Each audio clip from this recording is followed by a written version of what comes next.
Hello everybody and welcome back to the channel. So I just want to say thanks to everybody that's been liking and sharing around my videos and content. It's really appreciated. I thank you all. And if you're new around here, thanks for subscribing. And if you're not, well, if you did. And yeah, today what we're going to be talking about is my first impressions on Resident Evil Village. Now, I did think about just not bothering with this because there's so much content out there. Like, the whole of YouTube is just polluted with Lady Damascus half-naked streamers doing bloody Let's Plays. It's like, well, how is my video supposed to do any good? And then there's all the normal videos out there as well from all the other content creators and everybody, and it's like, well, what, is it even worth doing? And then I thought to myself, no, actually probably is, because at the end of the day I'm going to be giving a slightly different opinion to some others or something, and you just don't know. So I decided, yeah, we'll be putting a video out. So, and the other thing I've noticed, a lot of people seem to be complaining that the game's only like 7 hours long, and it's really not. Now, one thing I did notice is I think a lot of people was probably rushing through that game to get through it in 7 hours, and probably because of the fact that they wanted to get content out before everybody else, so they rushed through it to make sure they could get a video out before everybody else did. But the game, if you're taking your time and you're not running around like crazy trying to do it as quickly as possible, this game's not 7 hours. It's more like probably 11 to 12. I think it took me about 11 and a half to get right to the end. And that's with doing some of the side puzzles and such to get extra weaponry, or going off the beaten track to find extra things to be able to maybe buy certain parts in the game. Or get like it's a bit where you go down a certain area and get the Magnum, and if you're not going down that way, you're not going to be getting it. So the likelihood is that you're not going to get the Magnum if you don't go out of your way. So anyway, here's some initial thoughts that I want to talk to you about on the game, and this is basically based on my last week of playing through it on the game. Got some video footage here. It's just literally of the beginning of the game. I don't want to give any spoilers out on this video. I will be doing a full review, and that video will contain certain spoilers of the whole game all the way to the end, and it will be a thorough in-depth thought of what I think of the whole entire game. But I'm just going to concentrate here on pretty much the beginnings of the game and some of the nature of the way in which it plays. So I kind of entered Resident Evil Village being very apprehensive, because after Resident Evil 7, which this game continues on from, it's a continuation of the story from that one, and I entered it with a bit of caution. Now, that was probably one of the biggest mistakes I could have done, because Resident Evil Village, some new items for you, Mr. Oh my god. From the beginning, you're chucked into the game and you venture over into the first area, which is where Lady Damascus is, who's basically a Mr. X type of person roaming around the castle. And the castle, from the get-go, knocks you right back to 20 odd years ago, where you're in the mansion on the first Resident Evil game. And my bloody god, have they absolutely knocked this area of the game out of the park. It is absolutely perfect. The sound, the music, everything is really well done. From opening a door and it like shutting behind you to not knowing what's behind a door, or a zombie bursting out in front of you, or like the creaking floorboards, or the sudden drop of a piece of wood somewhere, and it just makes you jump out your skin like a living sack of, and you just get thrown back to those years ago when you was playing Resident Evil 1, and it just makes you feel like so nostalgic. Just this castle is absolutely undoubtedly the best thing you could have wished for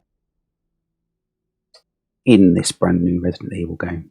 It is so good. It is absolutely perfect. And if all of that wasn't good enough, to add in that creepy mansion dark atmosphere that was missing from Resident Evil 7, it was just missing.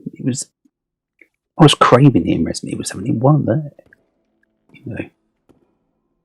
But just to put the icing on the cake, the crows are back.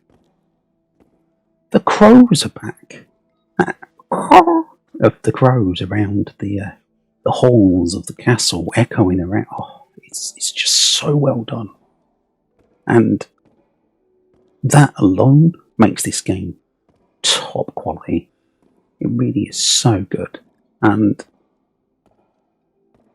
yeah, I mean it's perfect from the beginning. I'm absolutely blown away. Is it absolutely perfect? No.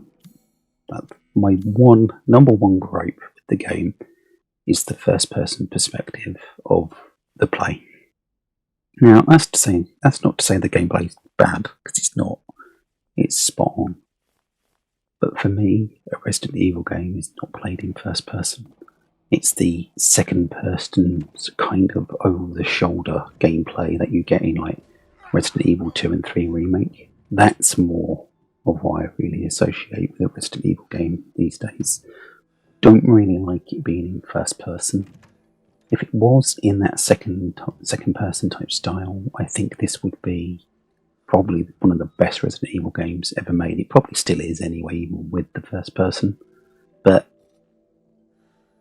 it is a gripe from myself, and that does go against it slightly.